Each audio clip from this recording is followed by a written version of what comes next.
Dans ce tutoriel, je vais vous montrer comment tracer ce symbole celtique. On se retrouve juste après l'intro.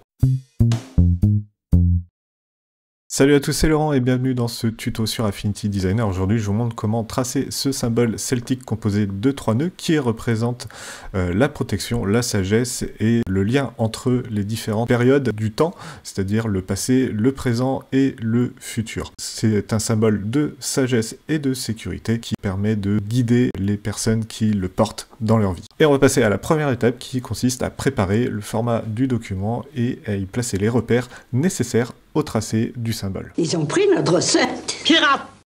On se retrouve donc sur Affinity Designer et pour commencer cette composition graphique, eh bien vous allez créer un fichier et vous allez cliquer sur Nouveau.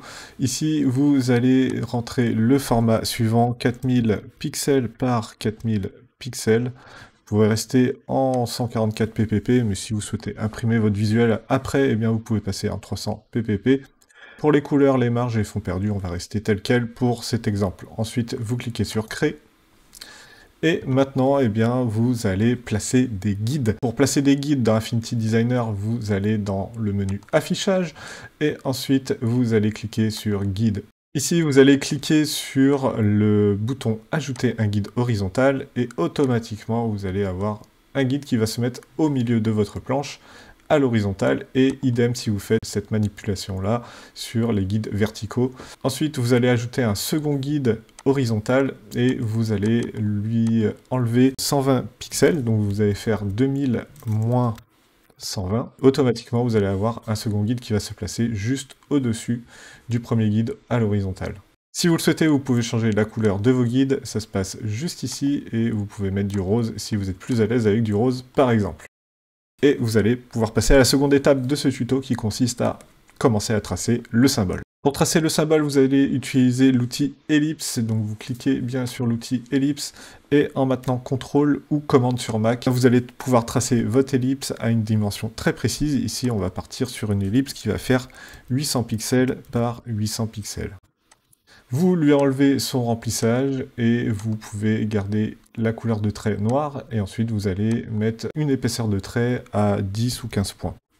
Maintenant, avant de déplacer votre ellipse, vous allez activer le magnétisme et vous allez activer les accroches sur les guides. Maintenant, à l'aide de l'outil déplacer, qui est la petite flèche noire juste ici, vous allez déplacer votre ellipse et vous allez placer donc son point milieu supérieur sur le guide médian vertical. Une fois que vous avez fait ça, vous allez activer l'origine de transformation du cercle et vous allez déplacer cette origine-là sur le guide vertical médian. Voilà, maintenant vous allez faire CTRL-J pour dupliquer votre ellipse et dans le panneau transformer, vous allez mettre une rotation à 120 degrés. Voilà, vous n'avez plus maintenant qu'à dupliquer encore une fois ce cercle, vous faites CTRL-J, et là vous avez un bon début de tracé pour votre symbole. Reprenez l'outil ellipse, et en maintenant CTRL, vous allez tracer une nouvelle ellipse, cette fois-ci à 640 pixels par 640 pixels. Placez ensuite cette ellipse au centre de la planche. Pour ce faire, vous allez utiliser les alignements et vous allez cliquer sur Aligner au centre. Vous choisissez bien sur la planche pour la partie horizontale. Pour la partie verticale, vous faites pareil, vous alignez au centre et vous choisissez bien sur la planche. Ensuite, vous pouvez appliquer l'alignement et voilà, votre cercle est parfaitement aligné. Sélectionnez ensuite tous vos calques. Pour cela, vous pouvez faire CTRL-A ou commande A sur Mac et vous allez maintenant vectoriser les traits. Pour vectoriser les traits, vous allez dans Calque et ensuite vous allez sur Vectoriser le contour. Ok, faites un petit zoom sur votre composition en maintenant CTRL et plus ou commande et plus sur Mac. Et avec l'outil créateur de forme, vous allez commencer par supprimer les parties en trop du symbole. Donc ici, vous cliquez sur l'outil créateur de forme, vous cliquez ensuite sur supprimer les zones sélectionnées de l'objet. Vous faites en sorte que vous n'ayez rien à nettoyer et ensuite vous pouvez commencer à effacer les parties qui sont vraiment à l'extérieur du symbole. Maintenant, on va faire l'action inverse, on va venir ajouter des formes. Donc ici, on va créer des formes pour faire en sorte que le symbole ait bien cet effet d'entrelacement. Donc là, vous allez associer cette première partie. Et ici, je ne comprends pas pourquoi j'ai un bug qui se fait quand j'associe cette partie-là. Donc ensuite, vous associez cette partie-ci et cette partie-là. Maintenant, vous allez associer les pointes. Donc ici, on va associer cette pointe-là jusqu'ici, cette pointe-là jusque-là, et cette pointe-ci jusqu'ici. Maintenant, vous allez pouvoir associer les éléments du milieu. Donc ici, au milieu, on va associer ces trois parties-là. Et on va associer ces trois parties-là ensemble aussi. Il ne reste plus qu'ensuite à associer la dernière partie qui est ici. On clique, on glisse, et voilà, on a associé toutes nos parties. Normalement, on a vraiment un symbole correct. Maintenant, vous allez pouvoir sélectionner ce symbole et vous allez pouvoir lui attribuer une couleur de contour blanc. Ce trait, vous allez pouvoir bien sûr le réduire, hop, voilà, et là vous avez un effet d'entrelacement qui se crée, et vous avez terminé le tracé de ce symbole. Donc bravo à vous si vous êtes arrivé jusque-là, vous allez maintenant pouvoir créer une nouvelle composition visuelle à la manière de ce que j'ai fait ici. Ok, maintenant que vous avez fini de tracer le symbole, eh bien vous allez pouvoir vectoriser les contours. Ici, on va aller dans Calque et on va cliquer sur Vectoriser le contour. Et là, ça va bien séparer tous les contours blancs et vous allez pouvoir les associer avec une opération booléenne d'addition. On les trouve dans la barre d'outils contextuelle par défaut et on vient cliquer sur Addition.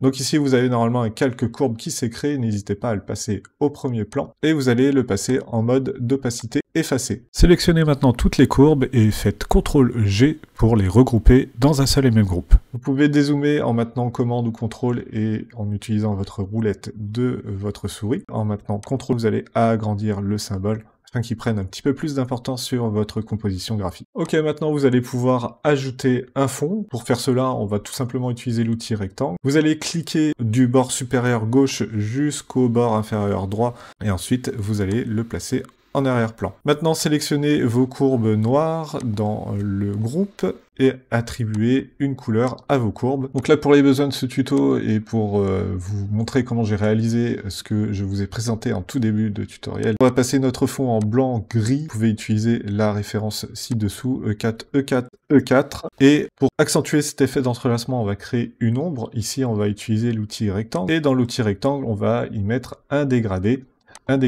qui est noir, et oui, c'est surprenant, puisque ici, je vais mettre du noir, et je vais tout simplement passer mon noir en opacité 0. Sur votre rectangle, faites bien attention à ce qu'il n'y ait pas de couleur de trait. Maintenant, vous allez pouvoir passer votre ombre directement dans une des courbes. Ici, on va utiliser la courbe qui est au milieu. Vous allez prendre le rectangle, vous allez faire CTRL-X, ensuite vous sélectionnez la courbe, et vous cliquez sur Insérer dans la sélection, et vous faites CTRL-V.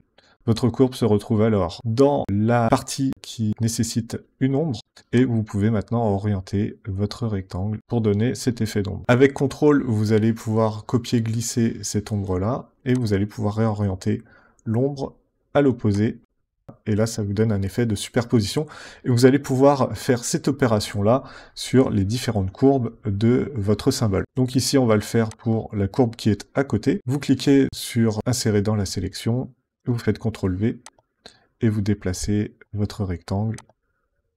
Comme ça, vous le placez comme il faut pour faire cet effet de superposition. Ici, vous maintenez CTRL, vous faites un copier-glisser, et là vous pouvez replacer votre rectangle comme ceci, pour faire un nouvel effet de superposition. Et vous faites comme cela, ainsi de suite, dans chacune des parties du rectangle. Voilà, une fois que vous avez placé toutes vos ombres, eh bien vous allez pouvoir maintenant appliquer un effet au groupe. Ici, on va appliquer un effet biseauté. Donc dans le panneau calque, vous cliquez sur l'icône FX, et vous allez cliquer sur biseau et estampage. Ici, vous allez pouvoir ajouter un rayon assez important. On va passer sur un rayon de 12 pixels. Ensuite, vous allez pouvoir atténuer. Ici, c'est selon ce que vous préférez. Vous pouvez atténuer au maximum si vous le souhaitez. Personnellement, je préfère atténuer à 15 pixels. Ensuite, le profil, eh bien, vous allez utiliser un profil en courbe standard, en courbe concave. Et pour le sens, vous allez mettre 173 et 80. Ensuite, vous pouvez fermer cette fenêtre et on va passer à la création du fond texturé. Pour la création du fond texturé, vous allez utiliser les ressources disponibles dans le booster créatif. Le booster créatif, vous pouvez le télécharger directement depuis mon site web. Et à l'intérieur de ce booster créatif, vous avez plein de ressources qui vont vous servir dans toute la suite Affinity et qui vont aussi pouvoir vous servir sur certains de vos projets. Donc ici, on va utiliser la texture Acier 02 qui est disponible dans ce booster. Et vous allez tout simplement la cliquer et la glisser sur votre plan de travail. Ici, avec l'outil déplacer, vous allez l'agrandir comme ceci, et vous allez passer le mode d'opacité de l'image en mode de couleur plus foncé. Ensuite, vous allez cliquer et glisser votre texture à l'intérieur du rectangle, comme ceci. Et vous allez pouvoir agrandir un tout petit peu votre texture, histoire qu'elle dépasse de votre rectangle. Donc ici, vous maintenez CTRL comme ça, vous allez l'agrandir en son centre. Placez maintenant le côté droit de votre image sur le repère médian vertical, et ensuite avec CTRL, vous allez copier-glisser la texture, pour ensuite faire un retournement horizontal. Voilà, vous avez un fond texturé, c'est sympa. Maintenant, vous allez pouvoir appliquer aussi cette texture-là à votre groupe directement. Et pour faire cela, on va tout simplement utiliser toutes les courbes qu'on a, donc qui sont en vert. Pour les sélectionner beaucoup plus facilement, vous allez pouvoir utiliser la fonction sélectionner identique, et là vous allez choisir la couleur de remplissage, et ensuite vous allez faire un CTRL-J pour les dupliquer. Cliquez ensuite sur l'opération booléenne d'addition, et vous avez une nouvelle courbe qui apparaît. Bizarrement, dans cette courbe, il y a toujours les rectangles. Vous pouvez les supprimer si vous les avez d'affichés. Et avec cette courbe-là, eh bien, vous allez intégrer une texture dedans. Vous prenez les deux textures d'arrière-plan que vous avez utilisées, vous faites CTRL-C, et vous allez ensuite les coller dans la courbe que vous venez de créer en faisant CTRL-V. Ici, vous allez pouvoir enlever la couleur pour ensuite passer la courbe en mode d'opacité, densité de couleur plus, et vous allez réduire son opacité à 70%. Et pour finir, vous allez pouvoir resélectionner une nouvelle fois toutes les couleurs de votre symbole.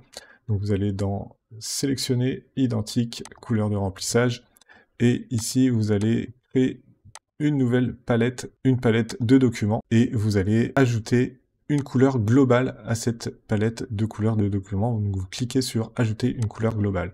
Ici, dans le menu déroulant, vous allez utiliser échantillon et vous allez cliquer sur la couleur verte et vous cliquez sur addition. L'avantage de créer une couleur globale dans Affinity Designer, c'est que vous allez pouvoir la changer à tout moment et tous vos éléments vont se changer en même temps sans avoir à faire de sélection.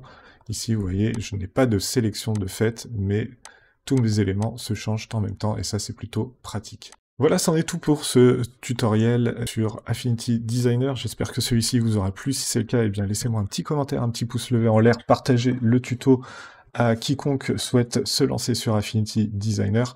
Et en attendant, eh bien, je vous souhaite un très bon apprentissage sur la suite Affinity. C'était Laurent, je vous dis à plus, ciao.